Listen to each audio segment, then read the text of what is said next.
Back. ఏపీలో జరుగుతున్న దాడులపై చంద్రబాబు ఆరా తీశారు. వైసీపీ కవ్వింపు చర్యలపై టీడీపీ క్యాడర్ సంయమనం పాటించాలన్నారు చంద్రబాబు. దానికి సంబంధించిన బ్రేకింగ్ న్యూస్ చూస్తున్నాం. నాయకులు అప్రమత్తంగా ఉండాలన్నారు చంద్రబాబు. దాడులు ప్రతిదాడులు జరగకుండా చూడాలన్నారు. శాంతి భద్రతలు అదుపులో ఉండేలా చర్యలు తీసుకోవాలన్నారు. పోలీస్ అధికారులకు ఆ సూచనలు చేశారు చంద్రబాబు.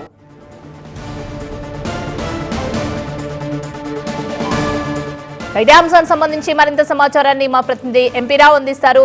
ఎంపీ రావు, ఏపీలో జరుగుతున్న దాడులపై చంద్రబాబు ఆరా తీసినట్టు తెలుస్తుంది. ఇంకా ఏం చెప్పారైనా పూర్తి అప్డేట్స్ ఏంటి?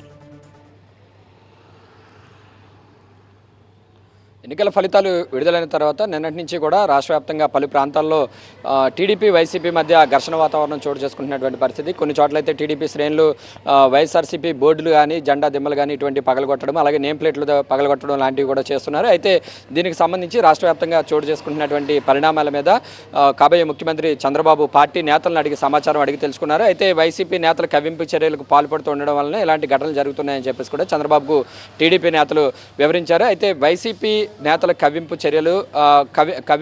చర్యలకు ఎవరు కూడా ఉద్రేకపడవద్దు, ఎలాంటి దాడులు ప్రతిదాడులు కూడా పాల్పడవద్దు అంటూ కూడా పార్టీ నేతలకు చంద్రబాబు సూచించారు. అయితే పార్టీ నేతలు కూడా అప్రమత్తంగా ఉండి ఎక్కడా కూడా దాడులు ప్రతిదాడులు కూడా జరగకుండా చర్యలు తీసుకోవాలని చెప్పేసి కూడా పార్టీ నేతలందరికీ కూడా ఆయన సూచించినటువంటి పరిస్థితి. ఈరోజు చూసుకున్నట్లయితే ఈరోజు ఒక్క కృష్ణా జిల్లాలోనే అటు గుడివాడలో కొడాలి నాని ఇంటి వద్దకు టీడీపీ శ్రేణులు వెళ్ళారు. అక్కడ కొద్దిగా గందరగోళం నెలకొన్నటువంటి పరిస్థితి. అలాగే విజయవాడలో ఉన్నటువంటి గన్నవరం మాజీ ఎమ్మెల్యే వల్లభనేని వంశీ ఇంటికి సైతం టీడీపీ శ్రేణులు వెళ్ళి అక్కడ దాడులు పాల్పడుతుండగా పోలీసులు కూడా అడ్డుకున్నటువంటి పరిస్థితి. అంతేకాకుండా తూర్పుగోదావరి జిల్లాలో రాజమండ్రిలో కానీ ఇలాగ పలు చోట్ల అటు టీడీపీ వైసీపీ శ్రేణుల మధ్య ఘర్షణ వాతావరణం కూడా చోటు చేసుకుని ఉద్రిక్త పరిస్థితులు కూడా తలెత్తున్నటువంటి పరిస్థితుల నేపథ్యంలో ఇలాంటి దాడులు ప్రతిదాడులు జరగకుండా టీడీపీ నేతలంతా కూడా అప్రమత్తంగా ఉండాలి. అలాగే టీడీపీ కార్యకర్తలు ఎవరు కూడా ఉద్రేకానికి లోను కావద్దంటూ కూడా చంద్రబాబు సూచించినటువంటి పరిస్థితి. మరోవైపు పోలీసు అధికారులు కూడా అలర్ట్గా ఉండి ఇలాంటి దాడులు ఎక్కడ కూడా జరగకుండా తగినటువంటి చర్యలు తీసుకోవాలంటూ కూడా ఆయన పోలీసు అధికారులు కూడా సూచించినటువంటి పరిస్థితి.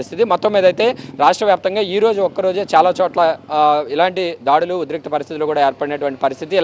ఇటువంటివి ఇంకా రాబోయే రోజుల్లో మరింత సీరియస్ నట్స్ మరిన్ని ఉద్రిక్త పరిస్థితులు తలెత్తకుండా ఘర్షణలు ఇంకా చోటు చేసుకోకుండా ముందుగానే అలర్ట్గా ఉండాలి. పార్టీ శ్రేణులు కూడా ఎలాంటి ఉద్రేకానికి లోను కావద్దంటూ కూడా చంద్రబాబు సూచించినటువంటి పరిస్థితి. ఢిల్లీలో ఉన్నటువంటి చంద్రబాబు రాష్ట్ర నేతలతోటి మాట్లాడి అసలు ఏం జరుగుతుంది, ఎలాంటి ఘర్షణలు ఎందుకు చోటు చేసుకుంటున్నాయి అనేటటువంటి అంశాల మీద పూర్తి ఆరా తీశారు. ఆరా తీసిన తర్వాత పార్టీ నేతలుగా ఆయన ఒక పిలుపు కూడా ఇచ్చినటువంటి పరిస్థితి. రేపటి నుంచి ఎలాంటి గొడవలు జరగకుండా నేతలంతా కూడా అప్రమత్తంగా ఉండాలి. అట్ ద సేమ్ టైం పోలీసులు కూడా తగినటువంటి చర్యలు తీసుకోవాలంటూ కూడా చంద్రబాబు ఆదేశాలు జారీ చేసినటువంటి పరిస్థితి.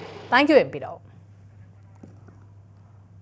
సో ఏపీలో జరుగుతున్న దాడులపై చంద్రబాబు ఆరా తీశారు. వైసీపీ కవ్వింపు చర్యలపై టీడీపీ క్యాడర్ సంయమనం పాటించాలని ఆయన అన్నారు. నాయకులు అప్రమత్తంగా ఉండాలన్నారు చంద్రబాబు. దాడులు ప్రతిదాడులు జరగకుండా చూడాలని, శాంతి భద్రతలు అదుపులో ఉండేలా పోలీసు అధికారులు చర్యలు తీసుకోవాలన్నారు చంద్రబాబు.